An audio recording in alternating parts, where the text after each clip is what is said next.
Made a really awesome decision today and listened to the Pastors of Pain podcast here at Pete FM in Stillwater, America. Father Kerry Wakulich here, the pastor of St. John Catholic Student Center.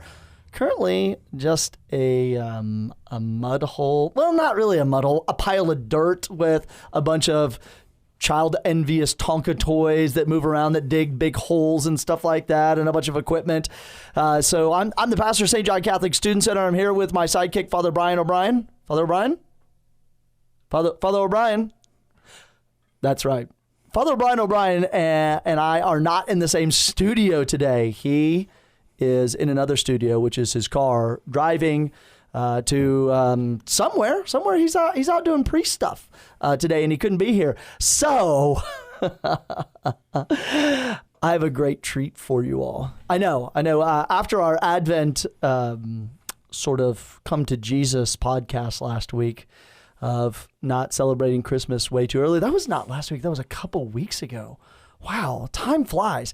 Anyway, I since Father O'Brien couldn't be here, I brought some special guests. Now, the last time I had special guests in the studio of more than one, it turned into absolute mayhem. Dawn, our new producer, wasn't here, but it was myself and Gretchen and Alicia and who else, Lauren?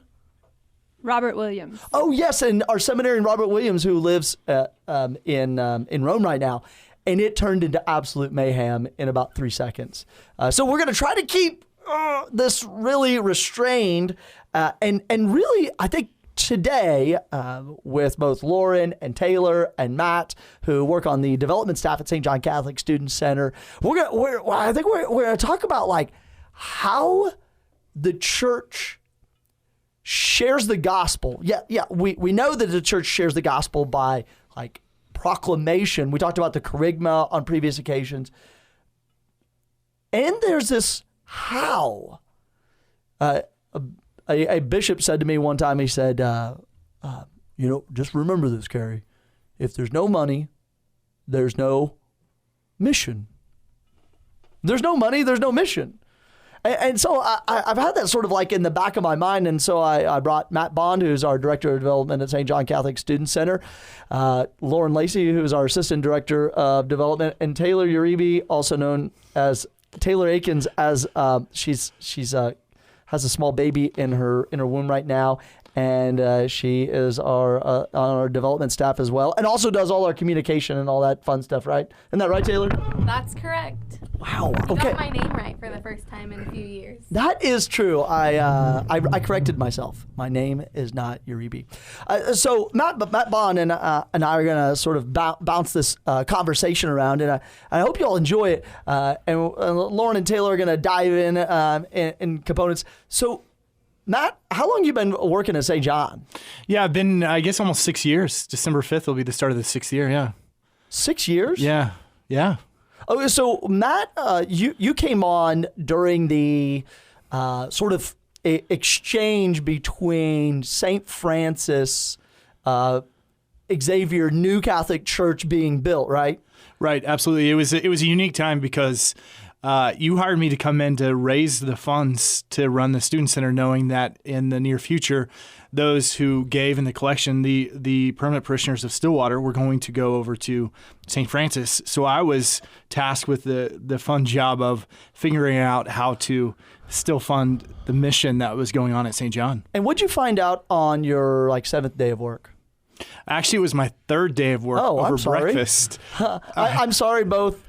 That I don't know that number, and I'm sorry that on your third day of work you got tasked with a monumental mission. You took me to breakfast with a guy by the name of Denny and said, yes, oh, hey, by the way, not only do you need to fund the operations for the student center, but you also are going to run a capital campaign to build a new church. We said that on your third day of work? My third day of work. Oh. If I would have known what that meant, my third day of work, I may have turned in my resignation. Not quit your other job. You go back and be like, you're still hiring? And so Matt came on at St. John to help fund the new St. John Catholic Student Center to to run it, to help it with its day-to-day operations. Because as that bishop said, if there's no money, there's no mission. So we, St. John Catholic Student Center, of locations at OSU, do you think it's like the best, some kind of the best, okay, or poor choice of location? I think it's one of the best places we could possibly be at.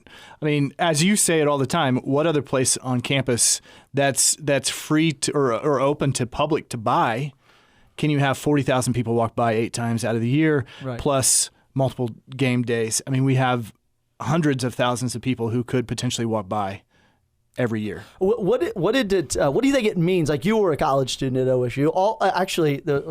I'm the only non-OSU alumni who is on this pod. Taylor, Lauren, and Matt are all OSU alums. What did it mean? What does it mean to have like a church on the corner next to Boone Pickens Stadium? I think it's a huge deal. It shows that our faith is alive, that it means something, that it's important to our lives, to campus, to the students, to everybody who comes in and out. It shows the importance of what it means. What means? What it means to be Catholic, what it means to be a part of this one faith. Huh. Okay, and so you think that intersection is super important for evangelization, to showing that God is still present in the world? Oh, I think it's paramount. I think it's an exclamation point on this evangelization, that we can show the world Catholicism, or at least the world as it comes to Oklahoma State University. Okay. Because a whole section there, actually, before Father Pribble bought it all, it was just a bunch of old houses. Scholars Inn was there, which I always thought the Scholars Inn was a bar, the way people used to describe it.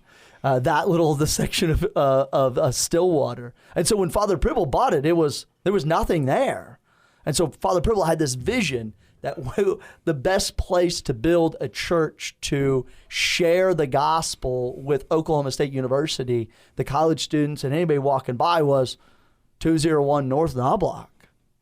Okay, so Lauren, you're a recent grad, and Matt went to college at St. John, and never really came back. What does it mean to be building a new Catholic church and student center on the corner of Miller and Knobloch, right next to campus, especially for college students? You're young. Thank you. I am young still.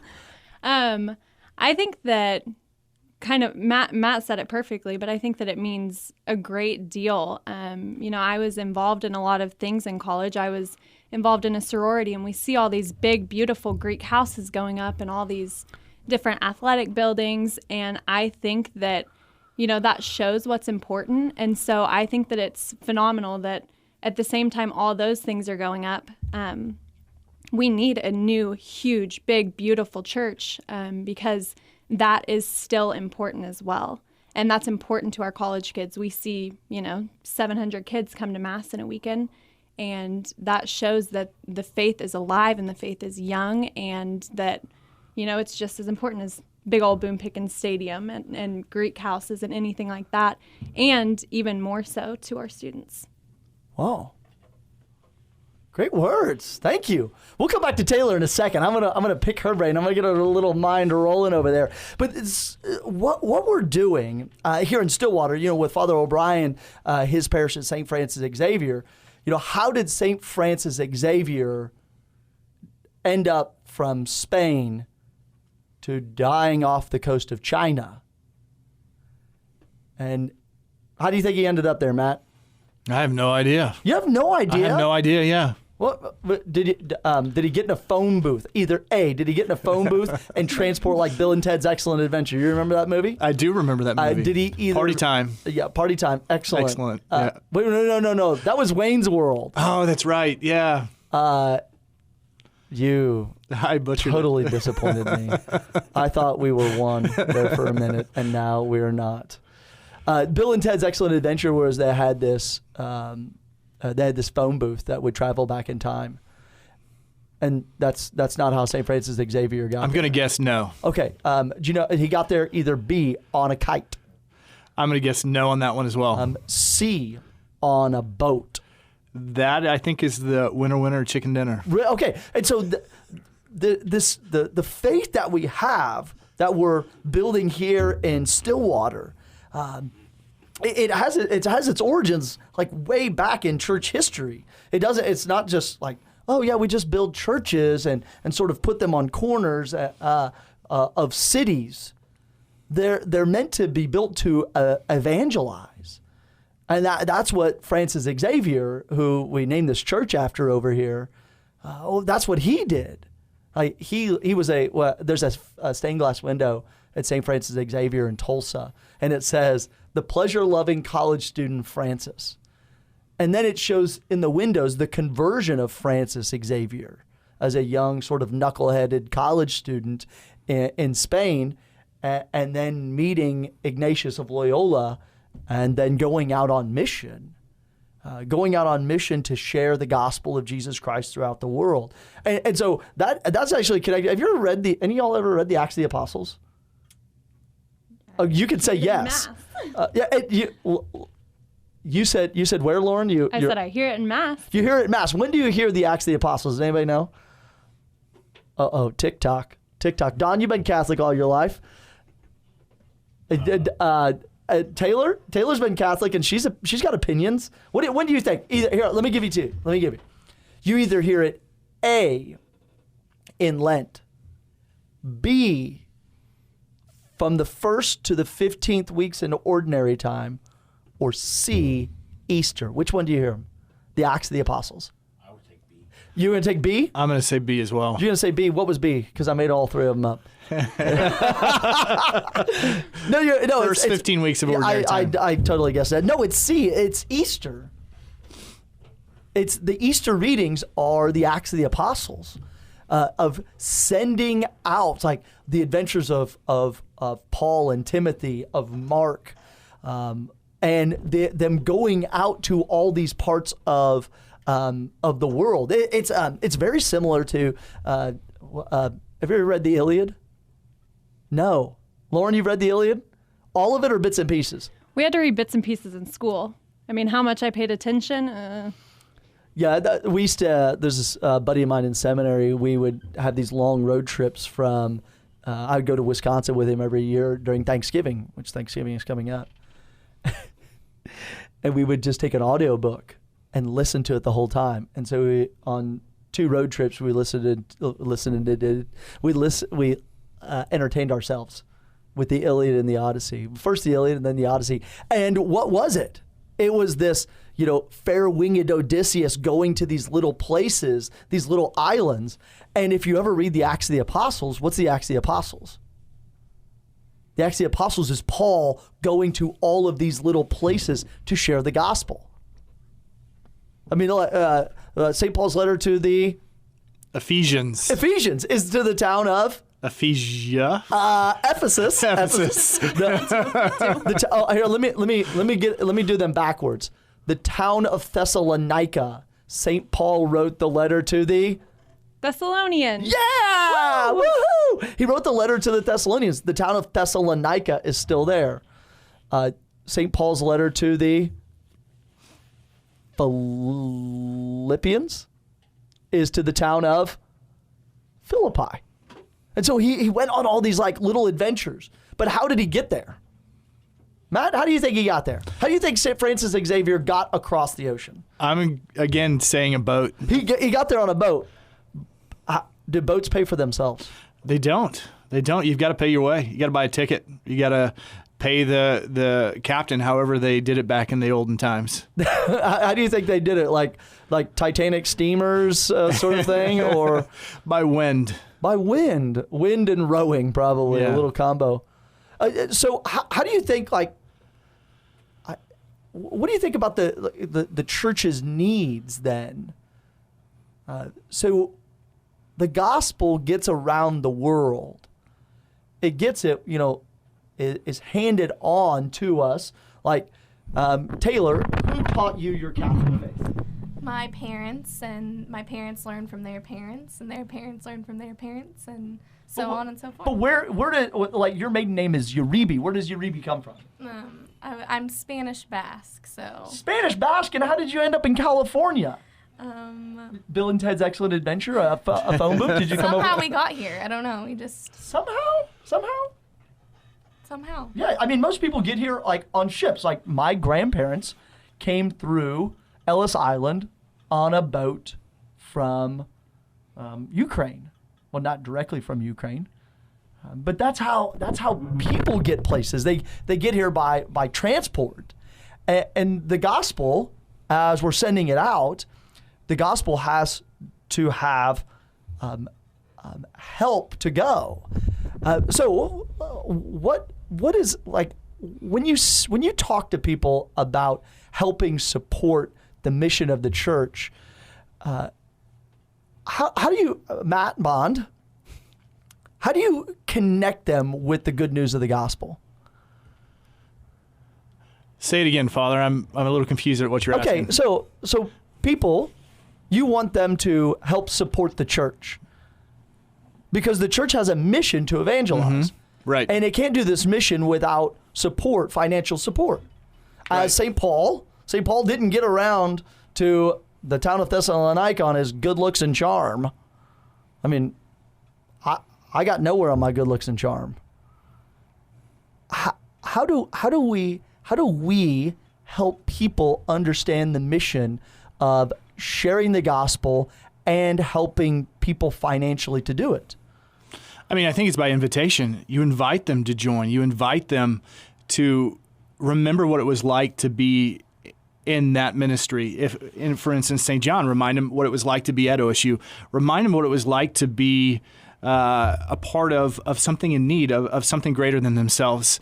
And I think that's a very important piece to be made here is to people are desiring to do great things in their life. They want to matter. They want to mean something when their time comes.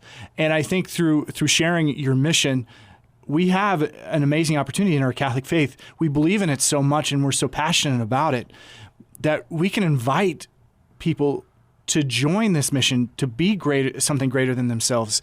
So to help that mission move forward and change the world and make an impact. Okay.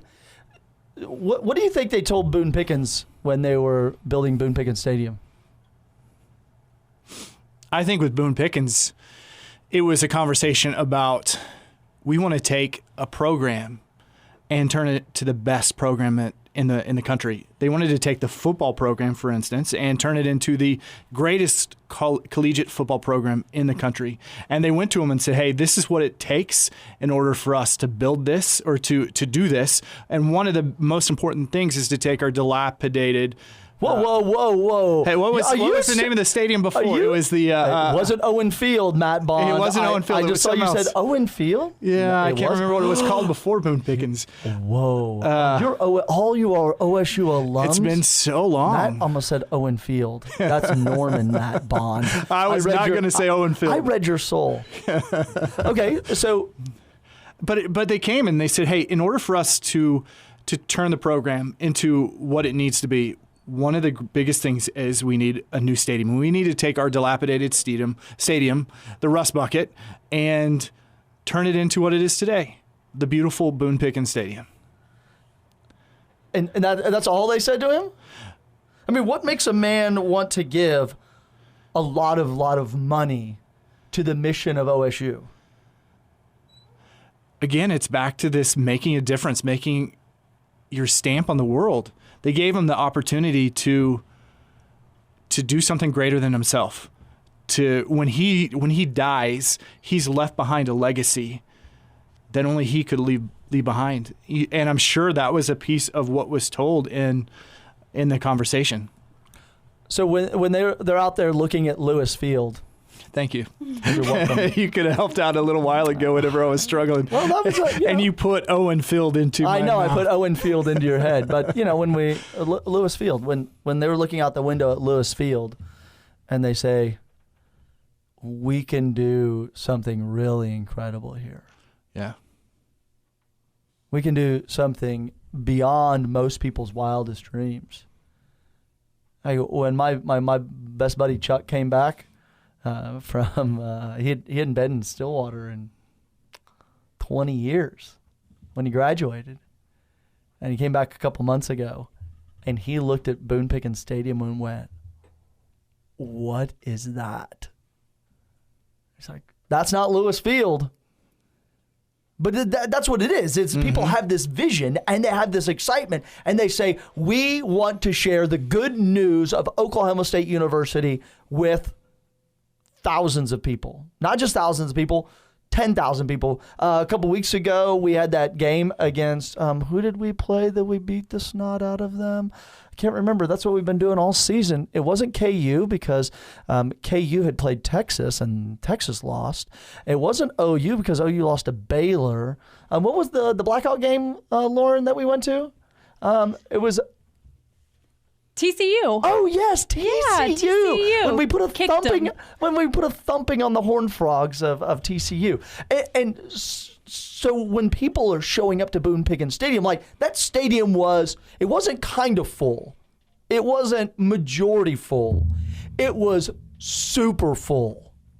There were people everywhere because our church is right next to him, so you see them going in and out. I think this is what we're willing to do in the mission of sort of the collegiate life is we look at these programs and we say, these programs, in order for them, as you said, do people want to do boring things or excellent things, Matt? Excellent things. Why do they want to do excellent things? I mean, I already asked you, you said they want to leave a mark, but it's really in them. Do excellent stuff, yeah. Yeah. I mean, why else would you do anything? If you're not going to do it excellently, why do it? Mm-hmm.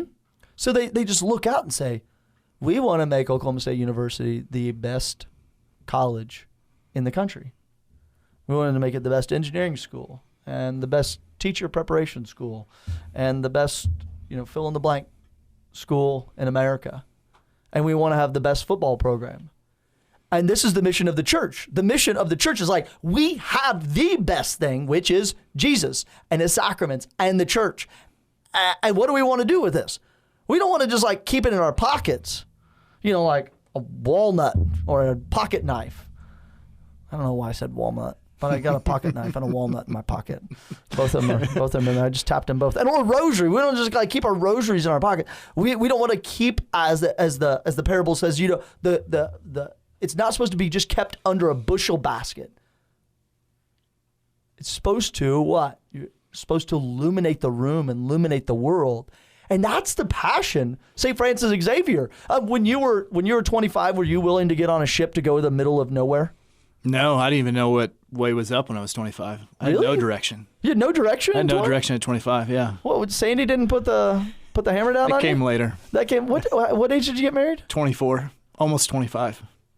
So we got married 3 weeks before my 25th birthday. So whoa, it was coming real quick after after the honeymoon phase was over. Oh, okay. Well, some people know they're going to God's country. Taylor, when you came to Oklahoma State University, did you know you were going to God's country? No, but I decided I never wanted to leave. Oh, shit. Why did you decide you never wanted to leave? I'm from California. Enough said.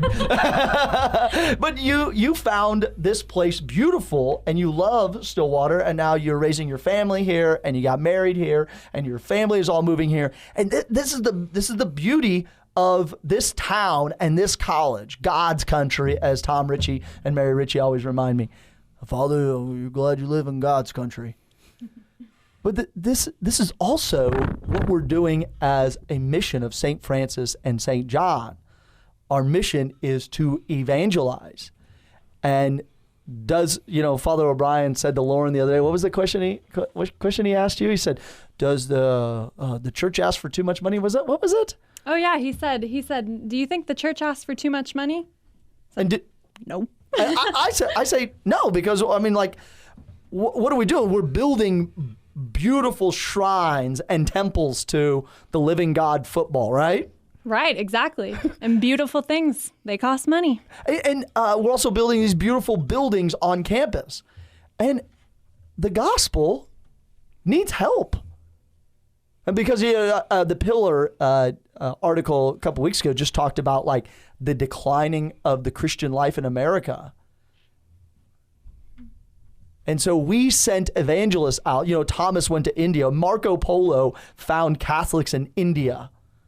And he was like, how did you all get here? And they said, well, Thomas the Apostle shared the gospel with us. Thomas the Apostle brought the Catholic faith to India. My family is from Ukraine and Russia. And St. Andrew brought the gospel to Russia and Ukraine. And so there was all this fundraising to get the gospel into the hands of people who didn't have it. Matt, would you say that we have the same gusto for evangelizing right now that we did, 2,000 years ago? I think in parts and in times we do, and in parts and times we don't. I think we have an opportunity now to have this zeal, especially on the campus of Oklahoma State University, to have this zeal of evangelization like we did back then. I think sometimes people, as you get older, it dies down a little bit. And I think this age group is the age group to light the fire of evangelization again. Right. And I think they do. Yeah, and the reason why we built beautiful churches both here in Stillwater and around the world is because as evangelization grows, the faith gets fired up and ignited, and then people want to do what, Lauren? They remember that? Remember the Father Mike Schmidt's video on Pray the Mass Like Ever Before? What did he say was like at the heart of worship? He said, at the heart of worship is sacrifice. Yeah, exactly. And so people want to enter into this holy sacrifice of the Mass. They want to participate in this heavenly liturgy. And we need beautiful churches to do that, to then fill the people with the body, blood, soul, and divinity of Jesus Christ so that they can then go out and evangelize. They can go out and fulfill the mission that Jesus has left his church, which is to share the gospel. And so is fundraising, Matt, is it like one of the, on the list, is it like down at like number 262 of things to do for the life of the church? Or is it, do you think it's in the top 5? It's definitely in the top 5. I think it's as important as mission. The reason for it is without fundraising, without some help for those performing mission, there is no mission. Without fundraising, there is no mission. If you have no mission, you have no evangelization. If you have no evangelization, you have no church. Ooh. Or the church just sits there on a shelf somewhere, quiet and dormant. Mm-hmm. And there's mission. Yeah, it becomes sort of like a fossil in a museum. Yeah. And that's what I'm going on a pilgrimage to Ars, France, to the shrine of St. John Vianney in the month of December. And what I hear from people in Europe is like the churches, these beautiful, beautiful churches, they're starting to tear them down because there's no one to upkeep the churches. Lauren, do you want to say something? Well, I was thinking that's what happened when we went to Belgium. It was beautiful, beautiful churches, and no one was in them. Yeah.